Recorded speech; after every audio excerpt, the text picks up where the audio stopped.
worked mainly license fraud, fugitive ID theft, and commercial vehicle theft. His work on the Walter Road's Most Wanted Fugitive case was later featured on the ID Discover program, I Almost Got Away With It. That was actually on television about a month ago. Very interesting, and Paul was featured on there, and you got to see his face and everything else like that. It was really cool. After retirement, Paul found out how difficult things and bad things were in the United States, initially due to an IRS battle, which is continuing to today.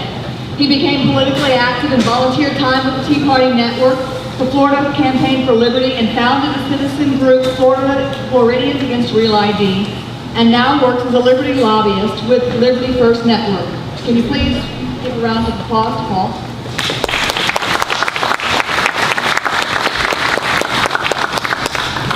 Thanks, Catherine. I'll try and speak into this directly because I've got a speak softly and carry a big gun. I'm a Second Amendment fan, as I think many people here are, which is something that John Holman and I, who I'm going to give credit to every now and again, the man standing over there in the blue blazer, is John Holman. He's my lobbying partner. One of the things that Real ID deals with is technology. As we can see here today, technology sometimes fails, so I'm going to give you a brief overview of the Real ID law. I think everybody remembers just about 12 years ago this week what took place in New York City with 19 Middle Eastern males commandeering some airplanes and flying them into some buildings. Well, the federal government says we've got to do something about that to keep us safe. So they hired a 9/11 commission and they wrote a report. One of the things that they said in their report was that, well, the federal government needs to dictate state driver's license standards because all these 19 Middle Eastern males, well, they got like between 30 fraudulent driver's licenses. But of course, if you read the report like I do, because like my friend Catherine, I'm kind of geeky on things and I like to read and research things, I come to find out that those 19 Middle Eastern males got into this country illegally, improperly, because of inept people at the federal level. The people at the consulates were giving them visas when they should not have been eligible. The people at the border were not doing proper checks on them. Of course, we didn't have the TSA back then, not that I think it would have made a difference. At any rate, so this commission recommends that we have the Congress write a law to standardize state driver's licenses. Along comes Mr. James Sensenbrenner, and we'll see how long this lasts. Mr. Sensenbrenner is a member of Congress. He's what I call a career politician and a liberty killer. He's a career politician because he's been in Congress since about 1978, 79.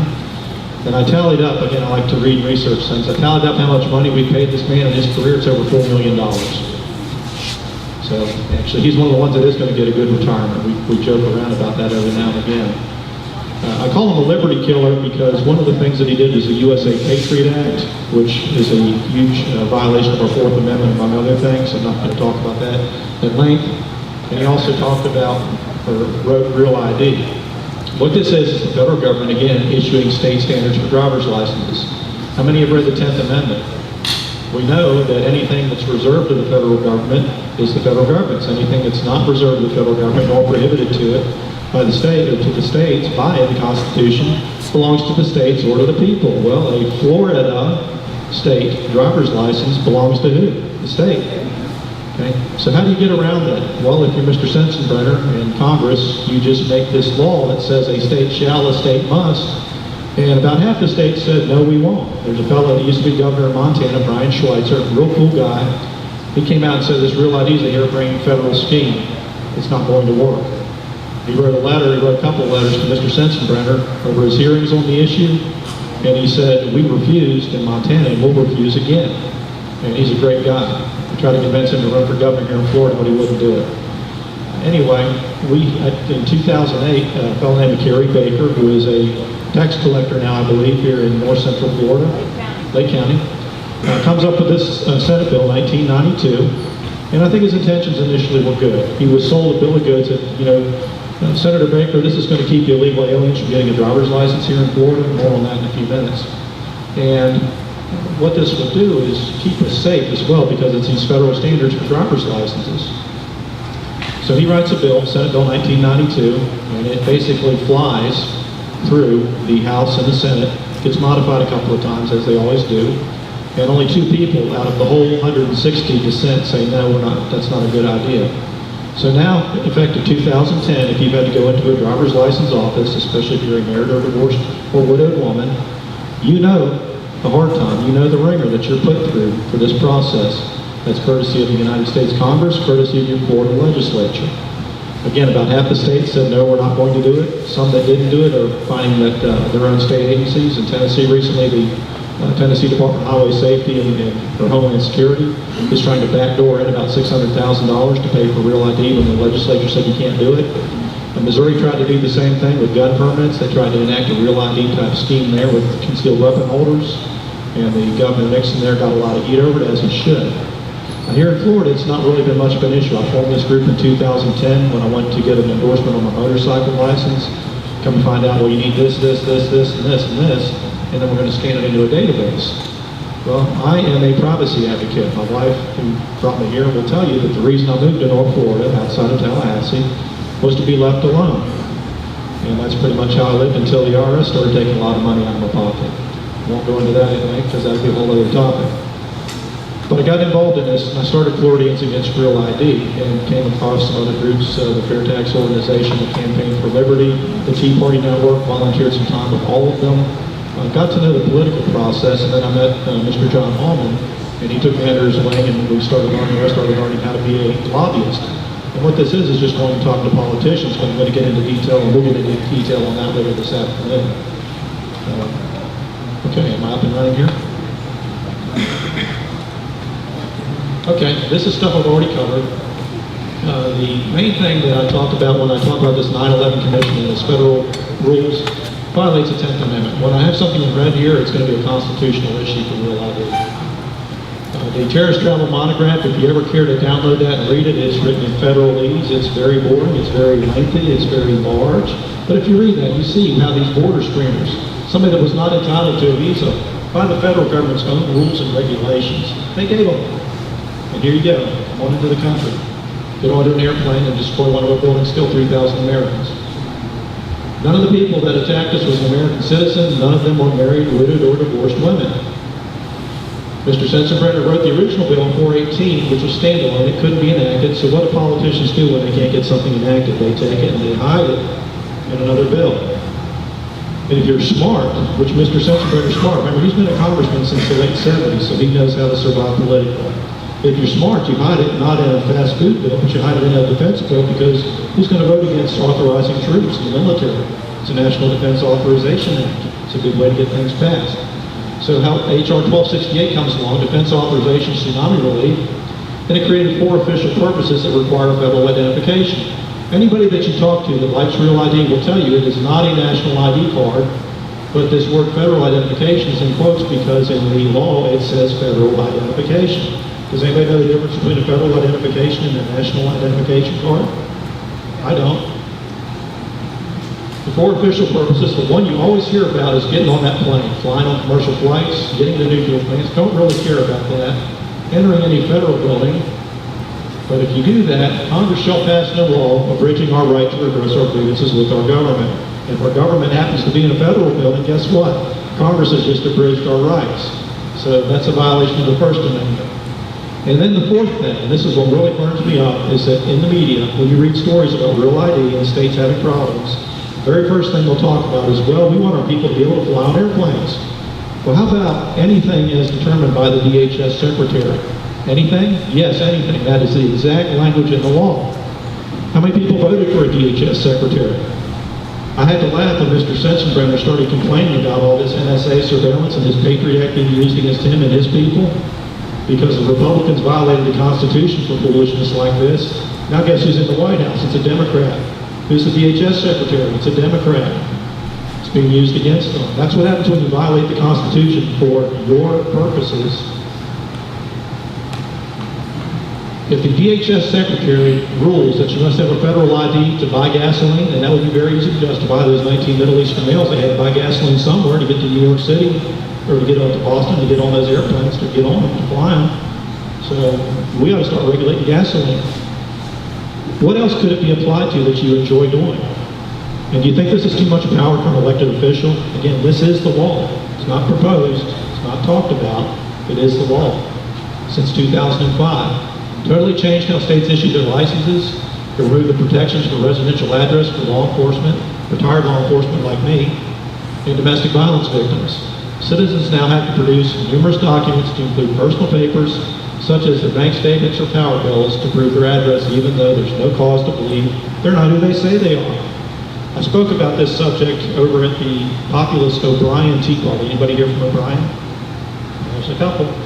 And one gentleman in the audience, right after I spoke, was a lady from Highway Safety that spoke. And I felt bad for the girl because she really got put to her when she started talking about this stuff.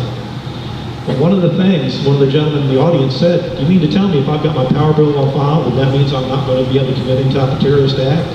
And she said, "Well, no, the fact is you're not. This is just foolishness. Taking papers from people violates the Fourth Amendment, taking papers without cause. We've got a right to be secure in our houses, persons, papers, and effects under the Fourth Amendment." That language is repeated in the Florida Constitution, by the way. Congress acted, documents scanned into a state database that per Real ID had to be online, which means electronic, accessible to other states. Citizens are subject to a digital facial capture instead of a lower resolution photo, which is used for facial recognition as part of a biometrics program. The photo standard is an international standard. Keep the word Geneva Convention in mind, so I'm going to speak about that in just a couple of minutes as well. Real ID does allow states to opt out by printing on their license. It's not acceptable as what? Federal identification. There's that term again. That's in the law. States reacted, as I said, about half of them refused. Governor Schweitzer led the charge. He said it's a harebrained scheme. I really like it. Senator Baker, this is what he did to bring it in here. I spoke to him on the steps of the Supreme Court building after this took place, and his idea was that this is going to keep illegals from getting a driver's license. I forgot to tell you also, it was signed into law by Governor Christ, not Governor Scott, and this is my nomenclature for former Governor Christ. It almost looks like if you've got an old car with an automatic transmission, park, reverse, neutral, drive. So if you can figure out what he is, you can fill in the blank there. That's a joke, but some of this stuff is you got to have fun with it, otherwise you have an ulcer. The implementation of Real ID, when it came out, you had lines out the door. All these driver's license offices and the poor tax collectors that this got dumped on. The federal government dumped it on the states dumped it on the tax collectors. It rolls downhill, as the saying goes. It requires your documents to be scanned, and when I spoke about this, actually I spoke about it in this exact building in 2010, and I always had a question and answer period afterwards. One of the ladies raised her hands and said, I had to spend $400 to legally change my name because I had to otherwise get a divorce decree from 30 years ago from some place in Georgia or some other state, and who can afford to travel and get this type of stuff? It was cheaper for her to pay $400 to change her name, even though she is the same person that we have known and loved here in Florida, driving for 40 years. That is just silliness. The money side of this is another thing that should irritate you. I asked the DHS&B in 2010 after I got involved in this, what's the cost been? I said, I had two questions actually. I said, what have we spent on it? This is 2010. And how many terror plots have we defeated because of Real ID in Florida? So the lobbyist for Highway Safety is the one that answered me, and he said, well, it was a little over $10 million. And the federal money, who knows what federal money is, by the way? Does it come from a big magic tree up in Washington, D.C.? No, it comes from you and I. I have a lot of fun with that in my county commission meetings, by the way. Whenever they say federal money, they always look at me because I'm sitting in the front row. I've educated my commissioners on that. We got $7 million repaid out of $10 million. So guess what that is? That's an unfunded mandate, folks. Last year, the state asked for another $1.5 million. They wanted $800,000 to pay troopers overtime. Troopers don't make a lot of money in this state compared to other states. Well, I'd like to have them make more money.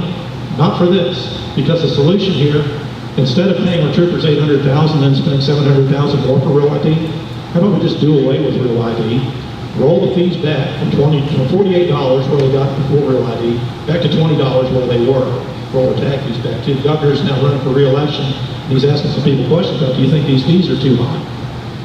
I've written to him once a year, and I tell him yes they are, and he pats me on the head. By the way, I did expose this cost in a legislative committee last year, and the $800,000 was withdrawn from the Highway Safety Board. In May 2011, the Conservative Heritage Organization released a paper detailing 39 failed terror plots since 9/11. I looked each one over again. I like to read things. I like to research things. My question was, would this person, if they had a real idea, if they had the power bill on file at the DMV, would this have prevented them from doing what they did? The answer was no. A murder fugitive obtained a fraudulent license here in Florida in 2010 after a real ID. Who caught him? A policeman doing actual police work, stopping for DUI, fingerprinted him and found out, oh, you're not who you say you are. Had cause to find out who this person was because he was breaking a DUI law. Real ID did not prevent more recent terror attacks, such as the guys in Boston. Let's say that they had their power bills on file, their mortgage coupons, their bank statements. How would that have helped us prevent that terrible plot? It would not have. This is just silliness. The law, once people experience it, it's not popular. I teach about it, it becomes really unpopular. People generally do not do something until it directly affects them. Folks, this is going to affect you if it hasn't since January of 2010. It will affect your children. It will affect your grandchildren. One of the House sponsor, House opponents to this, ran on a platform of more freedom for the people. He's no longer in the House. His name's Brad Gregg. He was the committee chair of transportation. Several of my Tea Party compatriots and I went in and spoke to him, and he got rather irritated with me because I said, you know, this is a softball. I'm going to take questions at the end. This is a softball issue. You'll be a hero when you take this and run with it. Everybody in your district will love you for doing this. And he said, are you threatening me? I said, no, I'm just kind of stating the facts as they are. So he actually would not let that bill be heard in his committee. He ran on a platform for more freedom and more liberty, and then all of a sudden he was against it after he was for it. The ACLU opposes Real ID, but they will not lend any legal assistance for a suit. I filed these various bills the last several years. One did get filed. Again, it went to Mr. Gregg's committee, got shot down. He's the hypocritical committee chair. Committee chair can kill the process very easily. You'll learn more about that when John talks about the process, and we'll talk about this afternoon. I write to the governor every year, get a nice little pat on the head. The legislative relief is still possible, but we need popular support. We need the time, when the time comes that we get a bill filed, we need thousands and thousands of calls and emails saying, do something about this. Another option is for enough people to refuse to renew their license. I do hear from a handful of people every year that, you know, no, I'm not going to do this, and I won't.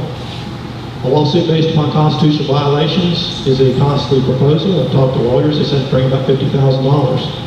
The IRS owes me several $1,000s. They wouldn't give me my refund last year. I had to sue them. They haven't given me my refund this year. But it's been going 8 months now. And I can't find a lawyer to sue them. So I don't have money for a lawsuit. Just in closing on this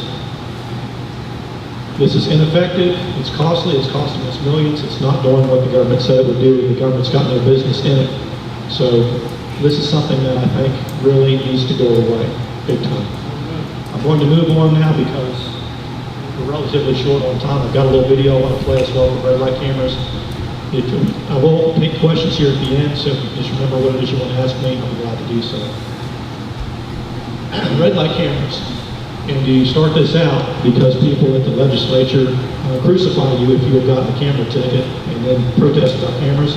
I don't. I live in Jefferson County. Jefferson County is the only county in Florida that does not have a red light camera or red light signal in the entire county. So a really cool witness. And the commission meetings that I go to, by the way, when I talk to them about this issue, they said, well, we're considering having a stop sign camera. And the commissioner, the coordinator was pulling my leg. We couldn't help each other. I said, when you do, I'll be here to oppose it. This came about because a fellow by the name of Mark Wandel was a passenger in a vehicle driven by his brother-in-law. His brother-in-law had a .04 BAC, which is blood alcohol content. In the state of Florida, you're not impaired to your .05, not presumed impaired to your .05. But in my book, you're more impaired to .04 than you are .00. You're not completely sober. The legal standard for impairment is .08. Used to be a .10 when I was a trooper. So he wasn't all the way up there, but he had been drinking. He made a left turn into oncoming traffic. The oncoming traffic failed to stop for a red light. And then his widow, Melissa, became the poster child to legalize red light cameras in Florida. John will talk to you later about the legislative process to get a bill. This was 2004. The red light camera law passed in 2010. So that's over 6 years to get a bill passed. And keep in mind, camera vendors jumped at the opportunity to do business here. These folks have pumped in billions of dollars into campaign accounts, into lobbying fees, and into other things. Ms. Wandel is the president of the Keeping the Roads Safe Coalition, the National Safe Roads Coalition. And she is, I guess, quote unquote, not paid by ATS, the camera company. But the guy that wrote this law, or actually that passed this law, he didn't write it. Rob Reagan, no relation to the president. He now works for ATS as a lobbyist. He's a former legislator here. He's the one that got this camera bill passed. That's how the political scheme works. Where you pat my back, I'll pat yours.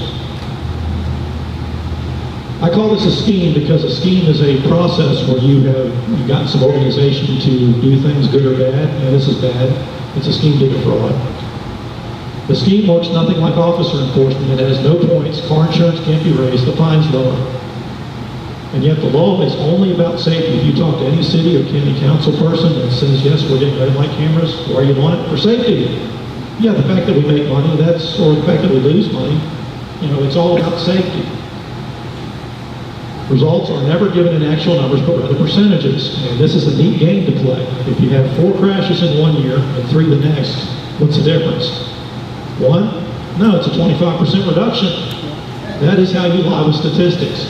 When you look at the state's annual report, you will not see any actual numbers there for crashes. The camera scheme uses road sensors to determine if it thinks a vehicle will fail to stop, takes photos and video that captures the rear of the vehicle, notably the tag. Again, this is coming back to technology, and we all see how well technology works right there, right? The owner is liable for the fine unless they offer one of a few excuses. A police officer gave me the ticket later on for the same violation. I was part of a funeral procession. My car was stolen. Here's a police report that it was stolen. One of the excuses is not that somebody copied my tag, by the way, which has happened twice now. This situation here turns the owner into the policeman who's proved to break the law. It turns husband against wife because someone to testify about something they have no information about.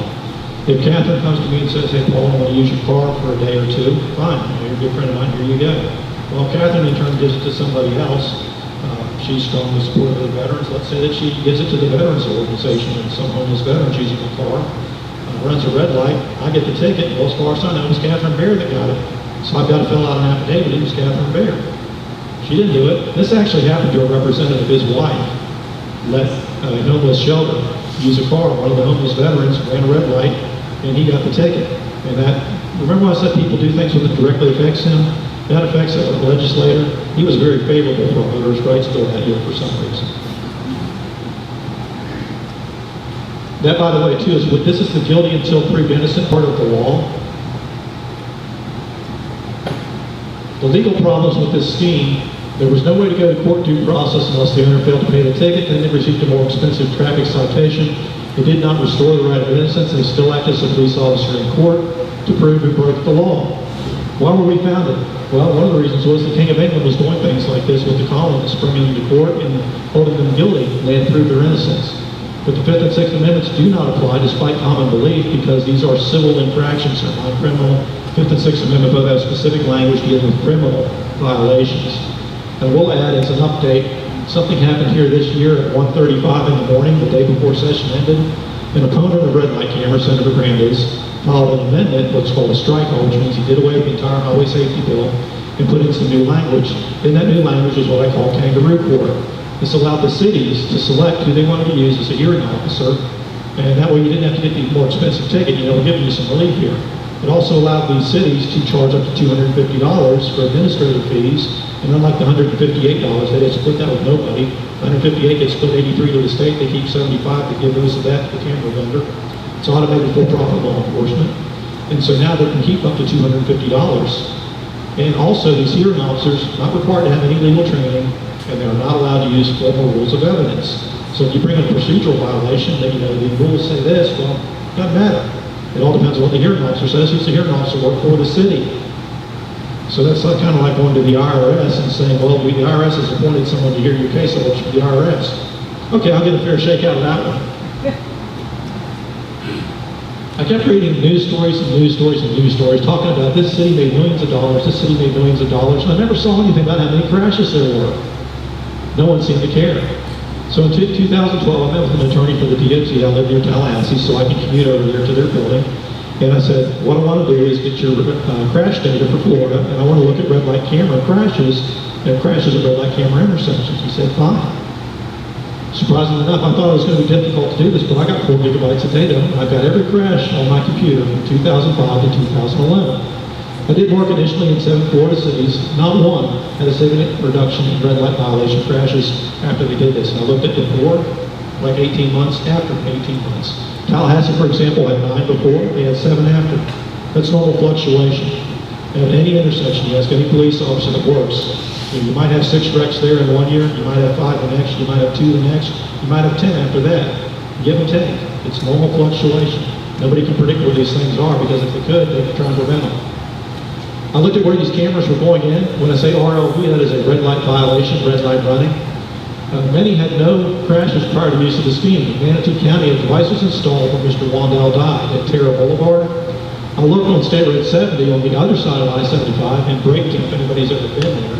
Most of the population is west of 75. Well, east of I-75, they've got a road called Braden Run. It had almost twice as many red light violation crashes in the 2 years prior to them putting up the camera than did Terra Boulevard, but it had a lot less traffic. Guess which one got the camera? Higher crashes or more money? More money. Other cities have installed them where there's not even been a crash for years. Highway Safety publishes an annual report for 2012 that failed to list red light violation crashes. 19 to 30% of the people that are required by law, the same law that fines you $158 if you own a vehicle that goes through a red light, refused to supply data. Who holds the government accountable when the government breaks the law? Is there a government police department somewhere that you know of? I don't. The DHS&D, this is something I just found out about a month ago, reported almost 1,999,929 red light camera tickets for fiscal year 2012. The state's fiscal year is June through July. So it's June 11, I'm sorry, I said it backwards, July 11 through June 12. 14,065 were dismissed. When I ran the numbers, remember I said the state gets $83 out of the cut of the 158? That's 81 million. Now the cool thing is, if you know how to research and how to dig into things, you can find things like the Department of Revenue in their publication for how much annual money is coming into the state. I found it for the same fiscal year, same amount of time, 51 million. Not being a product of Common Core education, I know that 81 million is less or more than 51 million, $30 million more. My question, where's the 30 million? Or maybe there weren't 999,000 tickets, but these cities falsified their data to make it look like this program is really working. So I bundled all this up and I wrote a complaint report and I sent that to the Attorney General.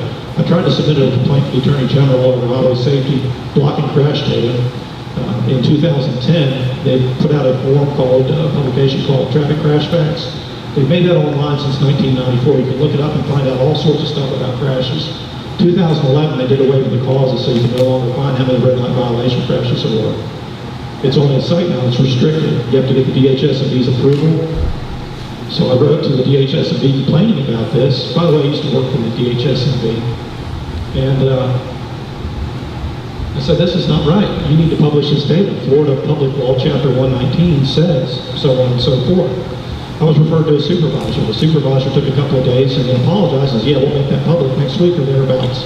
2 weeks ago, and I checked it yesterday, it's still not public. So by virtue of having this crash data, I was able to look some things up. I want to show you a video in just a second. When I looked up the 2010 number, fatal crashes caused by red light violation were 53 in Florida.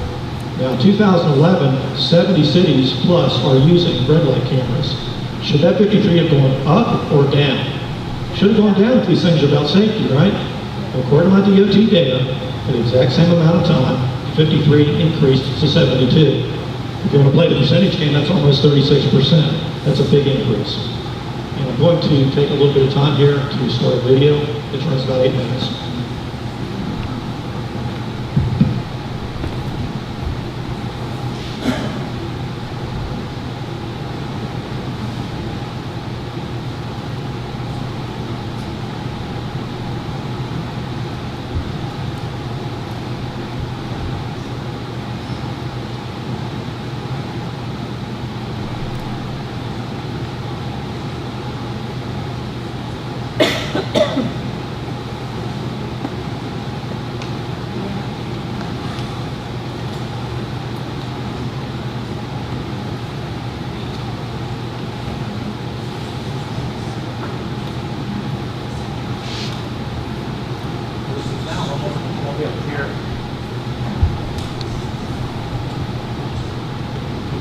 I'll just talk over this. You would get to hear me talk to some legislators here. But our numbers have been going down before we even started using cameras. These are the number of people killed in Florida by red light running. They ceased publication of the data, like I told you. DOT changed the rules in July 2011 to allow for shorter yellow lights. The same red light camera law defines and requires them to report their crash data. They didn't. Did not include a category for crashes caused by red light running, which is odd to me for a red light camera report. My question was, what are they hiding? I found that increase from 53 to 72 is one thing they're hiding. $30 million is probably something else. Will a camera on a pole outside their line of sight awaken or sober up inattentive or impaired drivers? My experience, 25 years law enforcement, no. They ran red lights before this automated for-profit scheme, so the scheme was devised to keep us safe. Let's see how well that it works. It's all about safety, so we've been told by many in our government. Does it really work? If it did, then 1, 2, 3 years after the use of the scheme, you would not see videos such as the ones that follow. It's all about money. Every violation or crash seen in this video was captured by a device installed specifically to prevent the violation or crash. Clearwater, Florida first began the use of automated for-profit enforcement in July 2012, about a year before these videos. This is a thing they have on their website called Red Light Camera Violator of the Week. This is actual video from a police red light camera. 1.8 seconds into the red. Do you think this guy was paying attention? Yellow? Red. Now he's worried where his next delivery is going to be. He's not watching the light. 2.2 seconds into the red. Paying attention? Did the camera prevent the violation? This is a year. They've been running these for a year now. Yellow, red, and along he comes. Keep in mind, every one of these is captured by a red light camera. July 28, 2013. Again, this is a year after they started the program. 2.3 seconds into the red. This is at night, so good chances are I'll ask you the question, it's red. No braking. It's right on through. Probably drunk. Didn't even see the light. Hillsborough County has been using this since 2009. By the way, they're one of the ones that refused to make their yellow lights longer when they got caught shortening them. I've limited this to 6. This is 4 months of camera use here in 2010. They don't give you the times on it on these earlier videos, but you can see when the camera flashes how much time's gone by. Red light, and right on through. Never hitting the brakes. Just kind of easing right on through. Yellow, red, and right on through. Yellow, red, 1, 2.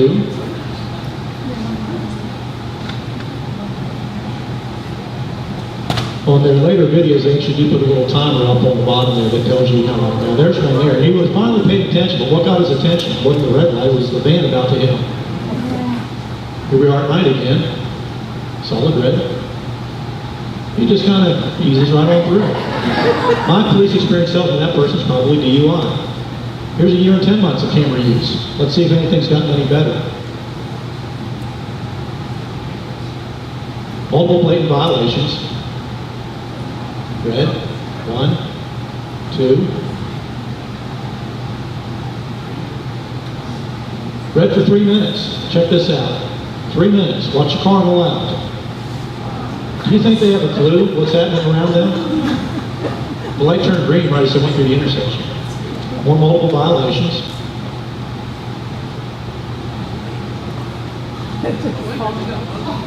Right on through. 15 seconds. No braking, right on through. 2 seconds. The majority of these tickets, by the way, are issued for fractional violations, 1/10 or 2/10 of a second. It's what's called the dilemma zone, and when you shorten the yellow light, that makes it physically impossible to stop based on your circumstances. Under ideal conditions, you can. But if the road's wet, if the sun's in your eyes, or if there's something that's a hazard, Well, here's the best advice on the video, by the way. Ban the cam. Protester. Ban the cam. So the sheriff thought that was funny. Ban the cam? Question mark. And there's a friend of mine, his name is Henry Bentley. He works diligently in Central Florida in the Apopka area. His website's banthecams.org. And I wish we had a Henry Bentley in every city in Florida that had one of these. Here's 3 months after use in Hillsborough County. 3 years. 3 years and a month later. 3.9 seconds. Right on 3, no braking. Near miss. Near collision. Just right on through. Couldn't see the red light. Red for 4.2 seconds. Again, this is at night as well, so drinking may be a factor. Another near miss. Note the sun glare in the following clip when I said that if there's perfect conditions. Driving into the sun in Florida, all of us know are not perfect conditions. That guy stops. The other one, hard to see the brake lights, so he goes around him. Instead of rear-ending the car, he made a decision and went through, got a camera ticket. Near collision, red for 5 seconds. Right on through. What slowed him down was the cross traffic, wasn't the red light. The end result of short yellow lights. Remember when I said ideal conditions, stopping? Watch here. Stop. Stop, stop, stop. Yep. He couldn't stop before the stop bar. The guy behind him certainly couldn't stop, so he went around him. If they had another second or so, what you can't hear here, this is my testimony before the Economic Affairs Committee. I wrote something called the Motorist Rights Restoration Act, 2011, 2012, and 2013. It gets passed in the House and it dies out in the Senate. Some of that money, well, you can't hear what I'm saying here, but some of that money to the Senate, $10,000, went to a fellow by the name of Andy Gardner, runs a committee, a political committee called Protect Our Liberty. Funny name for a committee that takes $10,000 from the red light camera company. He's a powerful man in the Senate. So in the Senate, our bill has gotten gutted last year. Senator Clemens from the Lake Worth area said, I don't like that, so I'm going to take everything out of it and turn it upside down, and here's a new bill. Well, the camera companies love it. The local government lobbyists love it. I didn't care for it. So guess what? Got through okay. But it didn't get into law, thankfully. We need you to help us fight against the scheme. Camera vendors and our government spend millions lobbying. The Liberty First Network's the only one lobbying against it. Yours truly, and John Allman. No reason why the Liberty lobby can't be just as big and powerful. Your support's all it takes. We ask for donations. We are pending 501c4 donations are not tax deductible.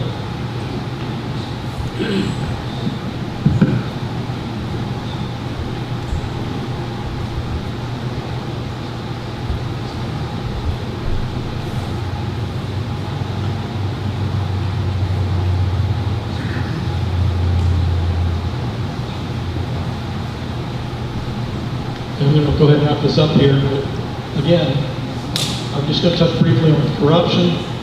The police chief in Gulf Breeze, I know at least one of you in the room knows where that is. They got a camera there at one intersection, and I pulled my DOT crash data, and that one intersection had one red light running crash the entire year before. Guess what it was caused by? Remember all the people driving through in the nighttime hours? It was a DUI. So they put the camera up there, write a bunch of tickets, no more crashes. So a great idea. So after a few years, the program's going so good that the police chief wrote a letter to the city manager that a back office was needed to process all these tickets we're writing. In his letter, he wrote that there is significant revenue to be realized. He didn't say anything about how many crashes we prevented. He didn't even give us a percentage. He quietly opened a business. I found in Sunbiz, the Florida Records, Department of Corporations. He quietly opened a business and a few months later retired. After retirement, here comes in the Gulf Breeze newsletter that, hey, we've got this back office thing, and lo and behold, we're going to hire this expert in the thing. It's former Chief Paulding, and we're going to pay him $2,000 a month. Good work if you can get it. The operational problems with the city auditor in Tallahassee looked at this program there in Tallahassee, number 9 before, 7 after. They said that the cameras activated an error about 88% of the time. My question when I read that is, I was a police manager for a while, if I had a highway patrolman that was writing 8 out of 10 tickets in error, we'd be doing something about it. Ultimately, they would no longer be a highway patrolman. On my reference page, I've documented many innocent people that were ticketed. One of the things I hear a lot is, Mr. Henry, if you don't like this, there's a simple solution, just don't run the light. And I've documented person after person after person. They owned a vehicle, that was their offense. Somebody copied their tag and got a ticket. 79-year-old man in Volusia County, happened to him. And the bad thing is these cities, once they get these things latched on, they don't want to give them up, even when their own evidence exonerates the person. A guy in Popka, that happened to him, he showed the city the video. Well, we don't need to see that. They wouldn't dismiss a ticket. You have to go to the news media, as did. That's how I found out about these. These people went to the news media. They were innocent, and they were guilty because of this scheme. That really aggravates me. It's opposed at the local and the state level, even though it's supported by over $500,000 in campaign donations. Same vendor spent over $280,000 just this year on lobbying in Tallahassee. John and I go up against at least 24 lobbyists from the camera company. John and I go up against as many lobbyists from the cities and the counties in the Florida League of Cities. These are all people paid on your tax dollar to be in Tallahassee to lobby. The Florida League of Cities is paid by us, so I call them quasi-government lobbyists. Local citizens place pressure on their elected officials. Cameras have been voted down 9 of 10 elections. Collier County in February, I went down there and I spoke. One of the commissioners did not want me to speak, but I was persistent. And I spoke, and they voted them down 3-2 vote. So the tide is turning on this. As more and more people become aware of the problem this is, and the money and the corruption, something's being done. And I'm going to talk briefly about a Liberty First Network, more on that later. We formed to restore the access of the people to the politicians that's been lost. When I retired from the Highway Patrol, if you told me, Mr. Henry, a few years from now, you're going to go and talk to politicians at the Capitol. You're crazy.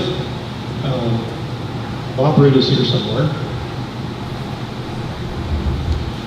I spoke at Bob's Tea Party in 2009 about the Fair Tax Organization, and I did a miserable job. I'm not ashamed to admit. I'm not a public speaker. I was not a public speaker. But times have changed. I've gotten used to it, and I really enjoy it. I really enjoy going to politicians and giving them their own facts, their own evidence, their own information, and saying, how did you reach this conclusion? Most of us cannot afford the hundreds of dollars to travel to meet with our elected legislator during the session. When we're there, we're not sure what to say or who to speak to or how to speak publicly. A lot of people, like me in 2009, I was afraid of speaking publicly, so I didn't. But unless they number in the tens of thousands, calls, cards, and emails are not as effective as meeting in person. So special interests, which include our own government, cities, and school boards, they spend millions of dollars trying to influence legislation. Government officials and quasi-government agencies, the League of Cities again, governments employ government relations employees. Those are people that lobby for the government to the government.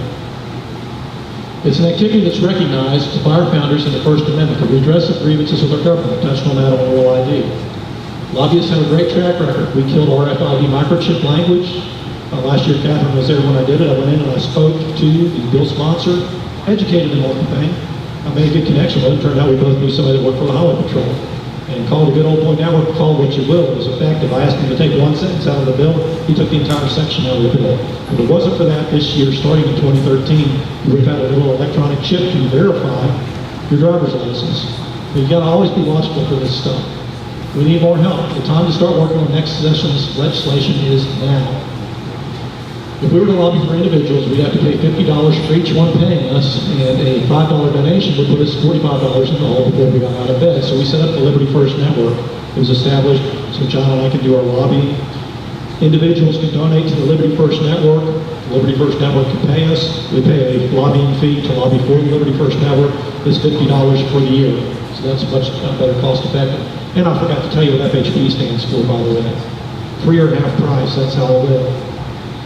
Individuals can and must donate to the Liberty First Network. It costs us $100 a day to have John in Tallahassee. That's if we don't pay him anything. John has been at this for 11 years. He's good at what he does. He's trained me in a whole bunch of ways to how to be an effective lobbyist. It's a 12-month per year job, even though people think, oh, it's only 60 days. No, we're doing things right now for bill prep. We're going to have legislative delegations. Committee week starts later this month. You get what you pay for. My question always is, what's your liberty worth to you? I thank you for your time, and I will now take some questions. Yes, sir. Can you give some specifics on the change in the yellow light duration? The yellow light duration change, yes. We have found a man that works for the National Motors Association, Jim Walker, had found a rule change in DOT to where they removed some language. They could use the posted speed limit or the 85th percentile speed, and in simple terms, 85th percentile speed is if you've got a road that's 30 miles an hour posted, yet everybody wants 85% of the people driving 40, your 85th percentile speed is 40, it's not 30. So what the state rule change did away with was disallowing that 85th percentile, where they had to use the posted speed limit, so that resulted in shorter yellow light times. Mr. Noah Pransky, reporter for WTSP, exposed that earlier this year, and several cities said, okay, well, we're going to add 0.4 of a second back in. Our bill would have added 1 whole second. Georgia, as a state, added 1 whole second a couple of years ago, and it put every red light camera out of business. And it also reduced their violations, reduced their collisions. So it didn't cost any money. Over here. I'm wondering if you're familiar with the cameras that they've got on the turnpike. When you stop to pay your toll, they're taking your picture, and when you pull out, they're taking a picture of your tag. Yeah, toll cameras work on the same principle. They actually pre-existed well before red light cameras, but they didn't affect as many people. And that's one of the things one of the legislators asked me, well, why don't you oppose toll cameras? And I read the law, and I said, well, actually, I do. Now that you brought it up, didn't realize. Again, I live in a county with no red lights, and I certainly live in a county where there's no toll roads, praise the Lord. And I feel for y'all in Central Florida, those that do, but yeah, there's a friend of mine ran for office up in the Panhandle by the name of Jeremy Basso, and he talks to me every now and again. To this day, he still gets tickets from Miami. He lives in the Panhandle, he's never been down to Miami, but for some reason, they want to put his license plate in and say, no, he's toll violations. And he's called, he's written, and he still gets it. So this automated enforcement, just a bad idea all the way around. Let me get over on this side of the black shirt. If you stop beyond the white line on the red light, will you still be issued a ticket? No, and you never should have been, because if you read the law under 316.075, to commit a red light violation, you have to do one of two things. If there's a crosswalk present, you have to have entered into the crosswalk. If there's no crosswalk present, you have to have entered into the intersection. And that's a common sense law, because you're not going to collide with anybody. You're not going to collide with a pedestrian unless you're in the crosswalk. You're not going to collide with the vehicle unless you're in the intersection. That white painted line has no legal bearing on anything other than a right-hand turn. So you're not supposed to. Correct. Even if you stop and you're in the crosswalk, is there any legal position that you can take that you did stop? I just didn't want the guy behind me to rear end me. No, on that, the law says you have to stop before the crosswalk, but you've got mitigating circumstances there. And again, the whole problem with this automated thing is we're taking it out of our police officers that we pay to enforce the law, and we're turning it over to somebody watching a TV video game. Because when these cameras, the data gets sent to the camera company first, they process it, then they send it back to the police department. It doesn't go from the camera to the police department directly. And the person that's got the best point of view is the officer that's out there on the street. And I will tell you this, proudly, that every person that I pulled over as a highway patrolman did not get a ticket. Some people gave warnings to. There's mitigating circumstances. Matt, over here. Hasn't Jeff Brandy filed a bill to eliminate the red light cameras? Senator Brandes has come back to the bright side. Yes, he filed a bill to completely repeal the cameras, and he has got good traction on it. We've got a lot of information. I'm really looking forward to testifying, to bringing up all this information, this corruption, the problems with the DHS&B's report, the $30 million missing, the 999,000 probably bogus tickets. So yeah, and again, I will hit them, not with what Paul Henry thinks, I'm going to hit them with their facts and figures from their own government. And I'm going to take just two more. Here. If safety is the issue, it would be preferable to have a law enforcement officer there, because in my city it's a code violation. And there's no consequence other than a ticket. However, if it's a DUI and an officer is there, they can remove this driver from the road, and that's a safety issue. Also, lengthening the yellow lights would be pretty safe, but they're going against that, so it's no way a safety issue. Yeah, you're preaching to the choir. Cameras can't pull drunks off the street. They can't pull wanted felons off the street. That's why we pay our police. So, and no, just to correct you, there are no more code violations. Those were done away with when the state law came out. That nullified all code tickets. So it all has to be done under the state law as of July 2010. Can I take just one more in the back, please? If this is all about safety, how come there's no points assessed on your license? You just pay the fine from now on? I asked that question to Senator Latvala, one of John Holman's friends. He was chair of the Transportation Committee in 2011, and I told him what I did. I said, why no points? Never answered me. He just went on about this, that, and the other thing. And yeah, lower fine, no points. It's a scheme to steer people to pay the fine. And I'd like to answer some more questions. I will be around here during the lunchtime, so please look me up and ask me the questions, and I'll answer whatever I can for you. Thank you for your time.